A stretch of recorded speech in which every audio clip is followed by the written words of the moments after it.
At Martes na po ng hapon, medyo maaraw na po ngayon, pero kung minsan umuulan ng malakas. Kaya mag-iingat pa rin po tayo. So, tuloy-tuloy pa rin po ang ating pangungumusta sa ating mga atleta. Ngayong araw po, kasama po natin ang Team Manila Softball na nagkampiyon sa ginanap na Pony o Protect Our Nation's Youth Pony International Softball World Series na ginanap dyan sa Texas. At alamin natin ang kanilang journey to success nila sa muling pagkuha nila ng titulo after 5 years. So, makakasama po natin ngayon ang head coach ng Team Manila Softball na si Coach Shelly Valenzuela. Coach, magandang araw sa inyo. Welcome to Sports Corner.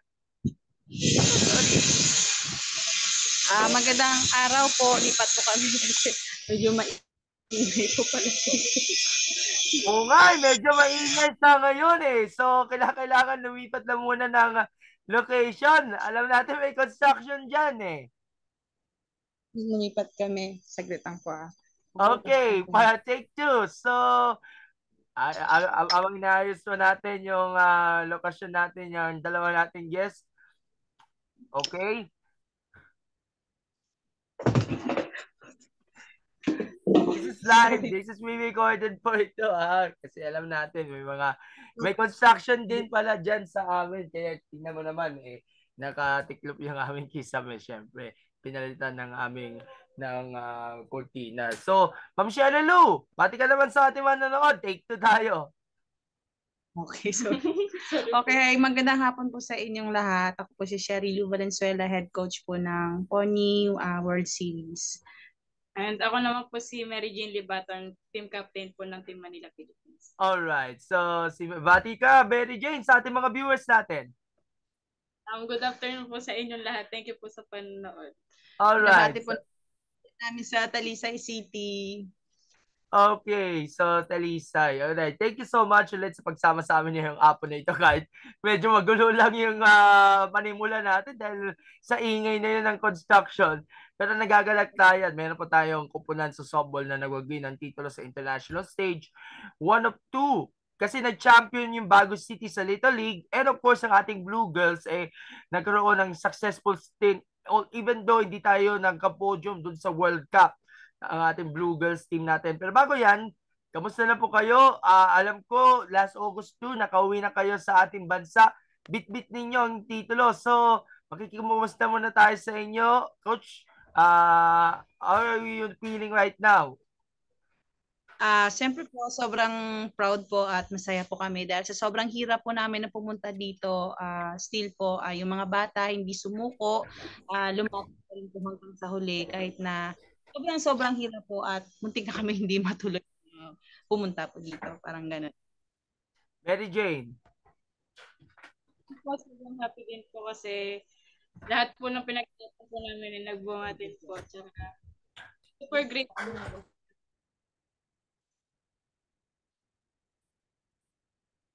Alright, okay. So, unahin natin yung preparasyon muna para dito sa tournament. Ilan ba kayong sa grupo na ipadala for the Pony Tournament sa Texas? Karamihan sa inyo taga Maynila o may mga galing ba sa ibang lugar, coach? Karamihan po ng player is from Bacolod po. ETCS po tsaka NOHS po sila. Tapos may dalawa po tayo galing sa Tondo sa Manila po. Mostly taga Negros. Kasi alam natin, ang Negros, isa sa mga sabihin nating areas na marami tayong mga softball players. Lalo na sa Bacolod, sa Bago. Alam natin, yung Bago yung nag-champion sa Junior League. Tapos kayo yung nag-champion sa Pony. Kaya karamihan, mga taga Negros. So, mula sa probinsya, tumawid sila sa Maynila para doon mag-train, no? Yes po. Ito po pala taga Bulacan din po siya. Pero sa Adamson po siya nagko-college ngayon sa amin po dito, Adamson. Okay. So, kwentuhan nyo sa amin yung mga training na nagawa ninyo before the competition. Saan ba kayo nag-train? Ilang oras kada araw kung nagsasanay kayo? At yung ibang mga members, pinagsabay nga yung pag-aaral at of course yung training. Napakamahalaga yun. Kasi po nung pumunta sa dito is vacation po nila. Kasi usually sa US kasi parang nagbago yung ano ng school, 'di ba? So bakasyon po nila ngayon. So yung training namin is sa morning dito kami sa Adamson, batting cage, and then sa afternoon naman nagte-training kami sa Rizal, and then bago pa kami mag-batting cage na road run sila diyan sa may PICC papunta pabalik dito sa Adamson University. Mary Jane, kamusta yung training, yung hirap, yung pinagdaanan, yung sakripisyo ng bawat miyembro ng koponan, especially lalo na being a team captain nga ng koponan? Siyempre yun po, una po sobrang hirap po sa amin kasi minsan parang konti na lang yung pahinga namin. Hindi na kami masyado nakapagpahinga. Pero kahit po ganun, yung kinalabasan naman po ng laro namin naging maganda. Kaya worth it po yung lahat ng pagod namin. Siyempre masaya po kami lahat. First time ka na mag-compete abroad, Mary Jane? Or nakailang beses ka na pumunta sa international competitions? Beses na po. Dati po naglaro po ako ng 2019 sa World Series po sa Kiklan. Okay, so naging part ka pala ng World Series. Di ba nag-champion doon or nag-podium? Fourth lang po kami nung 2019 po, yung sa batch po namin ng junior. Okay, I get it. Paano nyo i-describe si Coach Sherry Lou and even the other coaches as well based on your personal perspective sa bawat training session na ini-handle? Ano ba yung style ni Coach Sherry Lou pagdating sa laro? Nagagalit ba siya? May hinaon siya? O meron siyang parang modest touch, ika nga? Describe ko po si Coach Cheryl na full lang po siya. Kasi sa laro po namin, kahit na puro air po, ay mga may kasal, hindi niya kami pinapagalitan. Siguro ayun din po talaga yung niya para maging maganda po yung laro namin, hindi kami ma-down. And okay naman po yun. Okay, Coach, kailan kayo umalis sa papunta doon sa Texas? Anong date ng departure nyo? Umalis kami, nakalimutan ko yung date.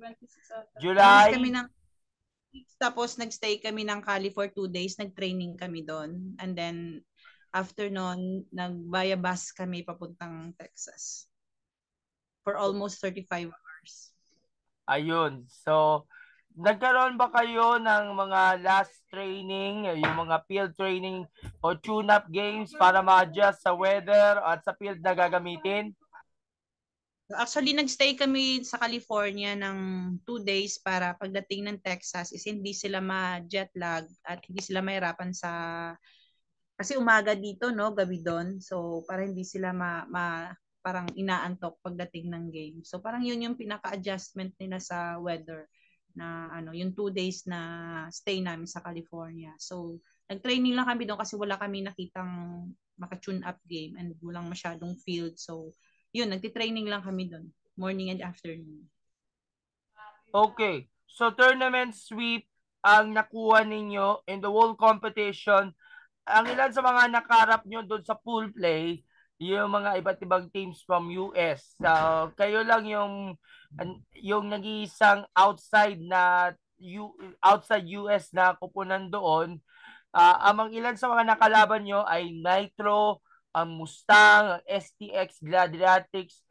Ano yung mga sentimiento nyo doon sa mga naunang games before the finals? Mamaya natin pag-usapan yung finals. Kahit mga game plans niyo para makuha nyo yung sweep, ang karamihan sa kanila, puro shutouts. Hindi shoutouts mamaya na yung shutouts. Doon sa competition na yun, doon sa mga games prior to the finals.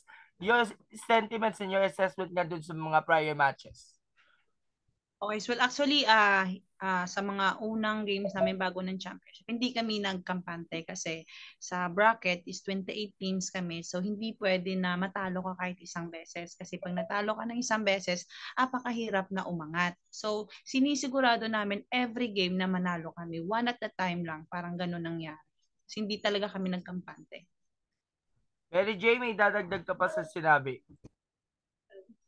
Wala na po. Wala na po.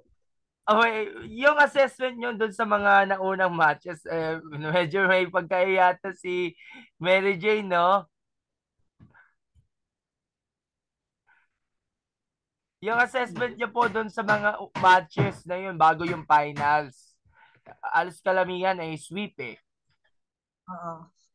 Sa bali yung mga plano po namin doon, binabasa po namin yung kung ano yung mga kahinaan nila and kung ano yung saan sila hindi makatama or kung ano pa yung mga plano about sa game kasi medyo advantage sila sa speed eh.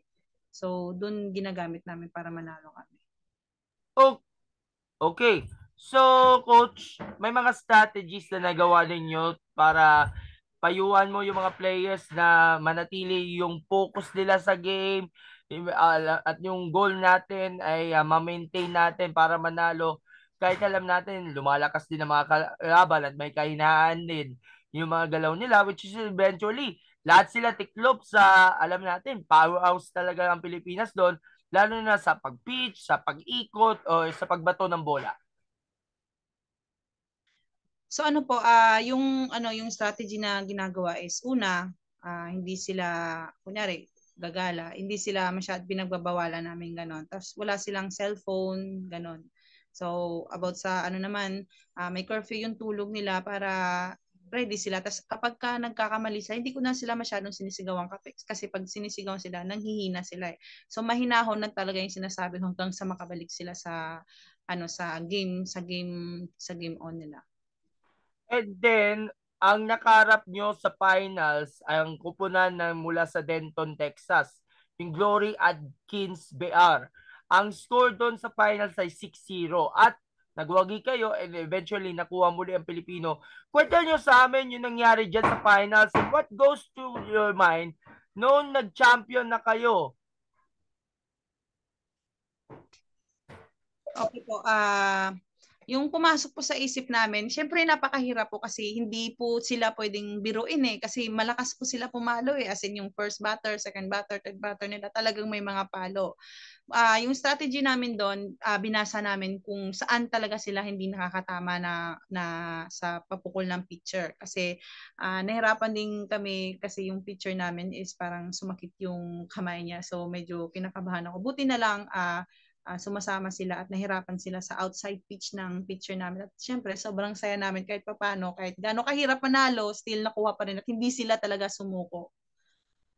Okay, Mary Jane, ikaw yung isa sa mga nag-ambag o nag-contribute niya sa pagkapanalo. Alam natin may mga kanya-kanya tayo mga top performers sa game. Paano mo na-inspire mo yung mga teammates nyo na makuha nyo ang titulo, may bawi muli sa Pilipinas ang kampyonato natin sa Pony and of course, pinanatili ninyo ang pagiging disiplinado at yung tamang mindset para manalo? Basta sinabihan ko lang po sila na last game na po namin to, kailangan po namin lumaban. Bigay na po namin yung best namin. Syempre inaamin po namin, nahirapan po talaga kami nung last game namin kasi late na po kami naka-score. Pero sabi namin, lalaban po kami, kaya po namin to, kailangan namin mag-champion. Kailangan po namin iuwi yung sa Pilipinas. Kaya yun Pero po, ano yung lumaban. reaction nyo nung nagka-championship moment ka na nung uling bato ng bola doon at naselyuan nyo o yung championship point nung naselyuan nyo ang titulo?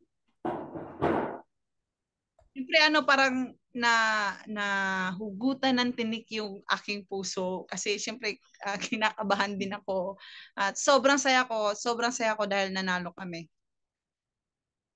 Okay. So 5 years in the making, itong pagkapanalo muli ng Pony World Series 2017 to 2018 nag-champion ang Pilipinas. 2019 di kayo sumali dahil may SEA Games. Alam natin 2020 to 2022 pandemic. Pero pagbalik ninyo sa competition, nagkaroon muli kayo ng pagkakataon na magkaroon ng title shot at ayun, mission accomplished na.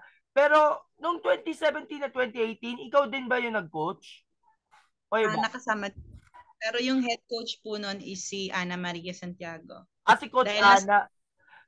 Nasa Italy po kasi si Coach Ana, kaya ako ang nasa muna na head coach. So, ikaw yung pumalit kay Coach Ana. Kasi alam natin si Coach Ana is now the head coach niya ng ating RP Blue Girls sa ngayon.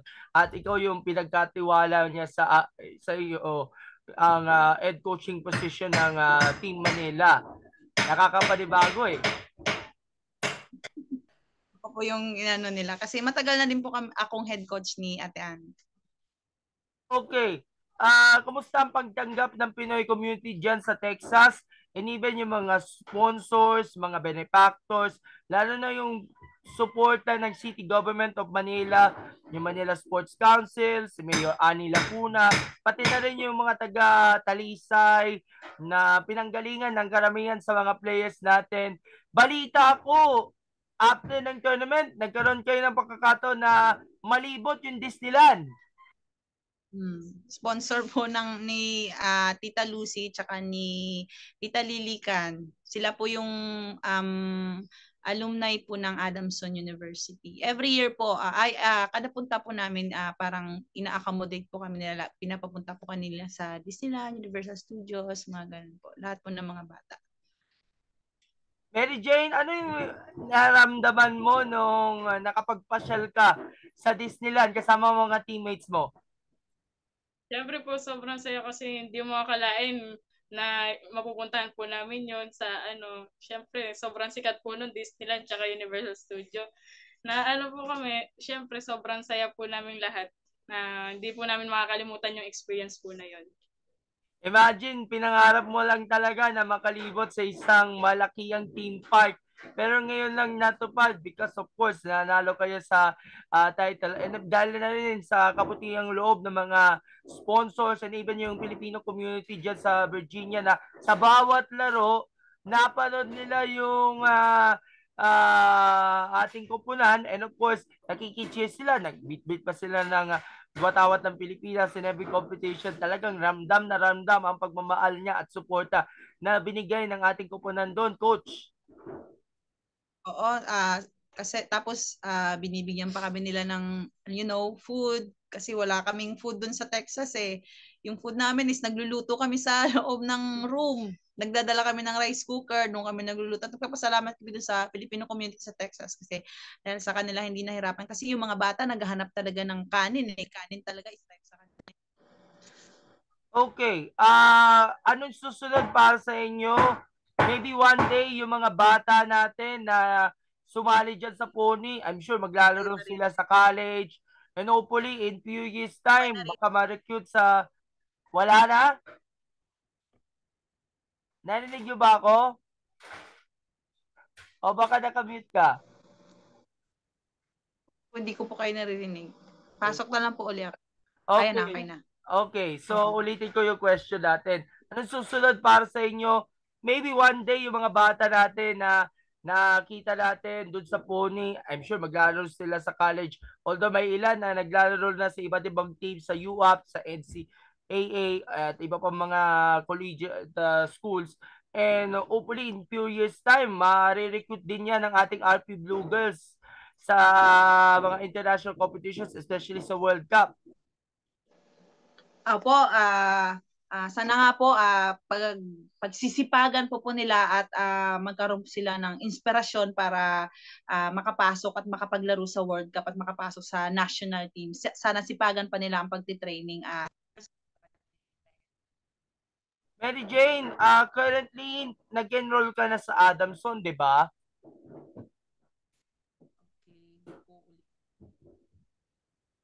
Hello? Okay. Hello po. Hello po. Pasensya na, nagkaroon lang tayong technical difficulties. At isa pa, maingay dyan dahil may construction eh. So, Mary Jane, narinig niyo ba kami? Mary Jane? Wait lang po. Okay, so ayusin lang Mag-leave po muna natin. ako, wala po ako naririnig kahit konti lang. Oh. Sige, sorry. Okay na? Wala pa rin? So baka sa inyo lang eh. O baka mahina yung volume eh. Wala akong naririnig po, sir. Wait, babalik pa ulit ako. Okay. Mahirap. Pwede ba mag-leave, tas balik na lang ulit? Pwede ulitin natin. Bigyan natin ng konting minuto lang. Okay. So balikan na lang natin sila maya-maya lang konti. I-adjust na muna natin.